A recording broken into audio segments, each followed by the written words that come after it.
So let's talk about then what happens when you collaborate and stuff like this. So one thing about this is going to be just GitHub. And I'm going to go through this part because I think at this point you guys are relatively familiar with GitHub. Like, you know, at least you've been using it. So with GitHub, you can create a repo. You can clone a Git repo. Now, one thing I'll note is that what usually happens with people say like, oh, it says I don't have permission. Like, what's going on? It's probably because you cloned a repo that you don't have writing permissions for. So what you want to do is make sure you clone essentially your repo. So in the common one, like for curriculum, is that if you, let's say, if you do a fork, right? You're supposed to do a fork and then like, you know, clone that repo. If you instead open up the repository without forking it, and you do a git clone, that actually isn't your repo. It's like, and if you try doing a git commit and then git push, GitHub's like, Git's like, whoa, whoa, whoa, whoa, you don't have permission to do that. Like, you can't change up that stuff. Like, what are you doing? Who do you think you are? So, and then people say, oh, I don't have permission. What's going on? It's probably because you had, you originally cloned it from that URL that's not yours. So this is where I talked about in, I have a recording for like, doing kind of like, it's like, oh, if you don't do a fork, you know, what would you do? You can add a remote, which again, I'm going into stuff that we haven't talked about yet, but you can add a remote and make sure it connects to your repo that you own. And that makes it, gives you basically the writing permissions like, oh yes, this is gonna be your repo. Of course you have writing permission, perfectly good. One thing to note too is making sure that your Git repo, sorry, your Git user email, which is on your local machine, matches the email that you have attached on GitHub in your profile settings. Because that's how GitHub knows if you're the same person, kind of deal, if you have writing permissions. So if you have trouble with that though, definitely message me, that way I can help you guys out. All that. Okay, but anyway, in general, you would clone your GitHub repo or a repo from here. Okay, so it's like, all right, that's pretty simple. And you guys all know how to find this URL then from GitHub, right? Yeah, cool. Just note that it has to start with HTTPS if you're doing it this way. There is the SSH way, but that's not the recommended way. Usually it's the one with HTTPS. Okay, so moving on then from your local part. So let's say you have a new repo. You're like, okay, I'm making a new repo. I haven't made a new GitHub or anything. I'm not cloning it or anything like that. You're making a completely new one. You can then make a git init. So this is initiate your Git repo. Basically, it turns a folder into a actual like repository that Git can recognize. And then you can go ahead and git add, you know, you can add your files. Note that git add dot basically saying add everything that's in this folder. So if you want to add everything, usually that's your first commit, you probably do. And then you can do your git commit. And that basically says, oh, this is my new repo, cool. And you don't have to talk about GitHub at all. But if you're like, okay, cool, I actually want to make this now, I actually want to create this repo on here, you would then actually have to add this remote. Basically the origin, Git Remote Add origin. Origin is the name of like this, essentially this connection with GitHub.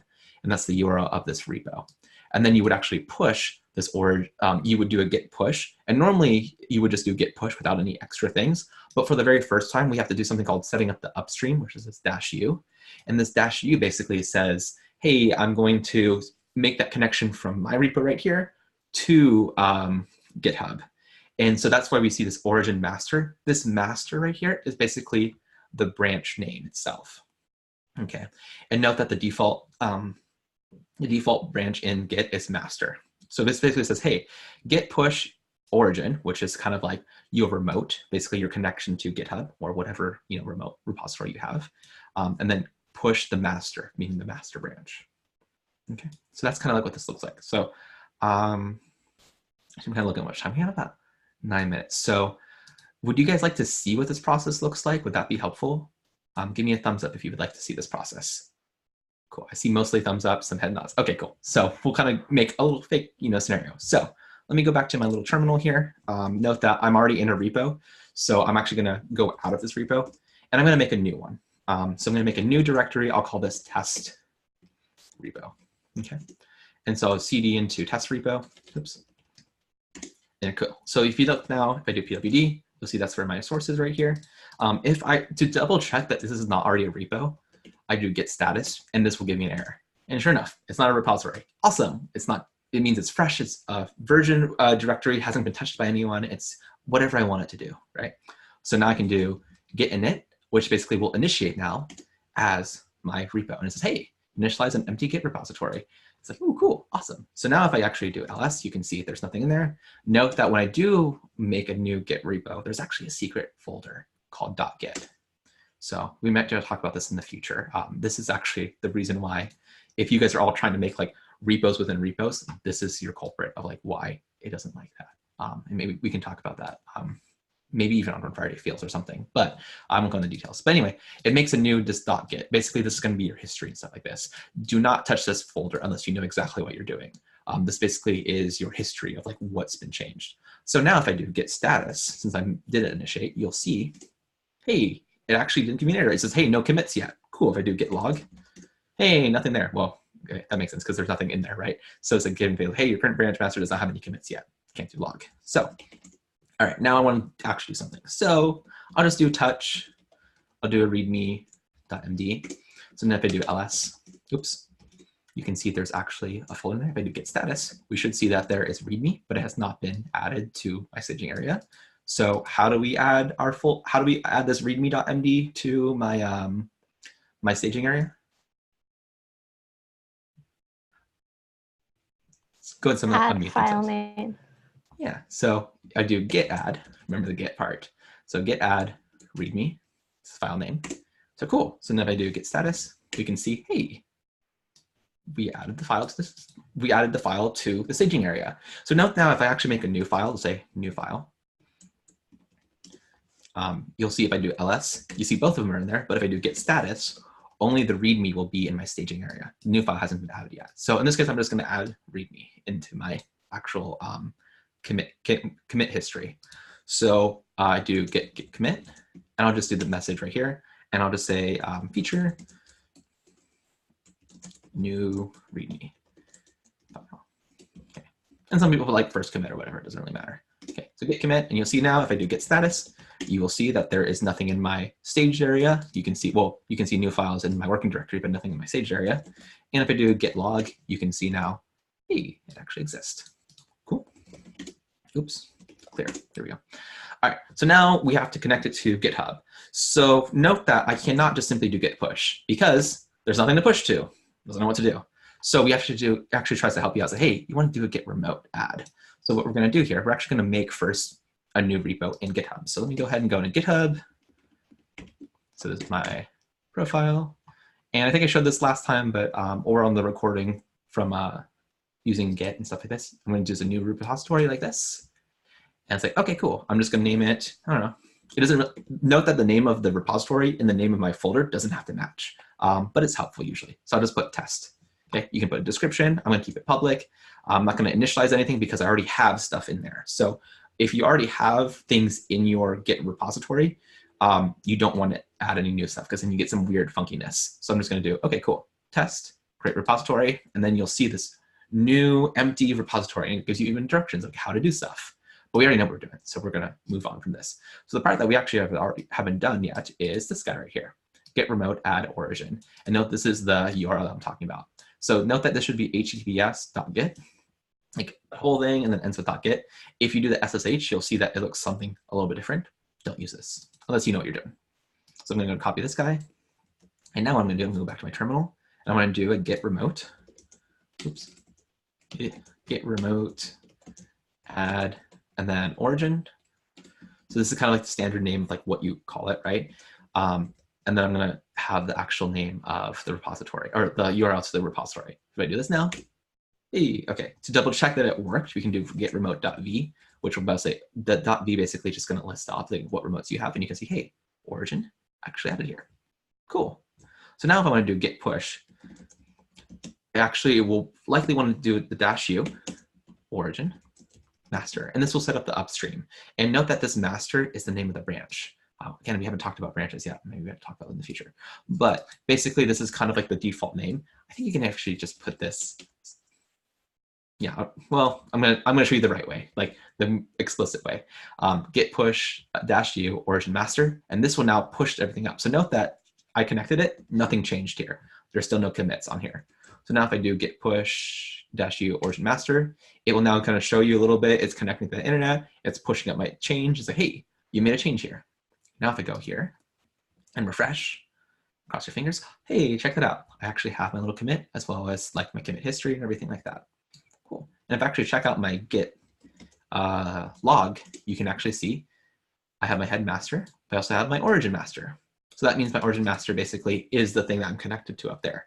Let's say go ahead and try to add a new file. So I already had a new file, git add, new file, git commit, -m, and say new file. These are bad commit messages, by the way. Don't do this. So then I'm going to do git push. So no, I don't have to do -u anymore because now the upstream's already set up. I can just do git push and it knows what to do. So I do git push now. Oh, I want to show you first. So I already have this committed, right? So I do git log. You can actually see this is my newest commit, but you can see the origin master is behind. So my master is actually behind, or sorry, my origin master, which is this guy up here, is actually behind. So if I do a git push now, it'll push that up. And then if I go git log again, you'll see that it actually has it matched up here. And you can see if I refresh this page, I'll have 2 commits. Ta-da! Okay, so that's kind of the overall process of what this looks like. Cool. Any questions about anything I've done on this? Sound pretty good? I do Awesome. have one. Is Yeah. there any way to see like specifically what was changed within the file since, you know, this is like a version control? Is Yeah, there any so way you to can like see actually, specifically what's done? yeah, so I can actually check this out. Let's say I want to say, okay, what has specifically been changed? I can do like this git commit and say git diff, this part, and you can actually see it says, oh, you added a new file index right here. So you can actually save some changes. Obviously, this is maybe something new, like what exactly does it mean and all this stuff, but you can do a git diff to say specifically like what was changed and stuff like this. Honestly, it takes some practice to like know exactly what's going through. Probably not enough time to really go through like what all these parts mean, but I'd say git diff would be a simple way to see what those changes are. Okay.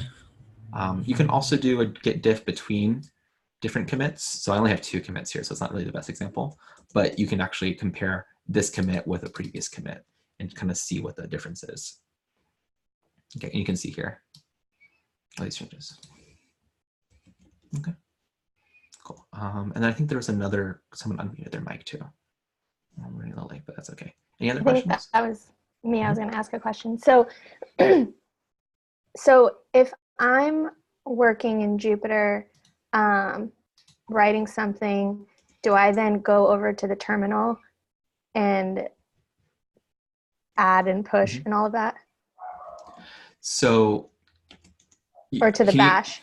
I'm just thinking like, when I'm saving these changes, am I working in bash? Or is it like if I'm working in Jupyter, then I go over to bash and I save the changes? Or yeah, does that make so sense? you can think of like your Jupyter, I think so. It's a little confusing right at first. It's that you have like the stuff you're working on right here and you save it, you know, make your changes, save it. And then you're like, okay, cool. I think I want to bookmark all the changes I've made so far. Then you would go over to git bash, do your git add, you know, all that stuff, and then do the commits, and that will kind of bookmark your changes there, and then you can continue working on. Does that make sense? Yeah, and that's exactly what I was asking, so thank you. Okay, no problem. I know it can be very confusing, can feel very just like what's going on exactly. I think as you do it, it helps. Honestly, there's other tutorials that I'll probably share on the Slack channel this week that can be useful, that have been useful for me. The one that I had used actually doesn't exist anymore, but I think I actually can share you guys the links to the videos and stuff like that I find really useful. It's a little bit on like, how do I say it? A little corny, a little bit of just like, hey, it's like two ladies who are like, hey, you know, I'm making this change here. Oh, did you make that change? And like kind of back and forth. But I think it does a really great job of explaining that difference. There's more we didn't get into exactly, which are things like branches and stuff like this. But we'll talk about that next time, or maybe in the future. So I don't want to spend the whole time talking about Git, but I'll kind of give you guys little bits and pieces. But one thing I did want to mention is that if you do make a change on GitHub, make sure you do a Git pull. So this is a good practice. Oops, I'm doing my normal workflow. If you do like, you know, if you see Git status, Git log, you can see this is changed up here. However, if you make a change on GitHub, for example, you can edit this file directly. Let's say I go to my README and I go ahead and edit this. I'm just making random change. commit changes. Okay, I made this change here. The problem is that if I look at this git log, there should be 3 commits here, but you'll notice that there's not 3 commits. That's because it doesn't know Git has been changed yet. So the problem is you don't want to start working off of this because then you basically have 2, a conflicting timeline, which we'll talk about maybe in the future, how to handle this. So a good practice is to do git pull, and this will pull down from GitHub your changes that you have done. And now if I do, you can see there's a little bit of a change here, and I do git log, you'll now see I have 3 changes. In fact, if I do, was it in README, you'll see now I have made that change in there. That exists. So that's a good practice to do, your git push and git pull, that way you don't get any weird conflicts. But we'll talk about conflicts in the future. Note that if I do git pull again, you're not going to break anything. It'll say already up to date. Same thing if you do git push. It'll say, oh, everything's up to date. You don't have to worry about it. Okay.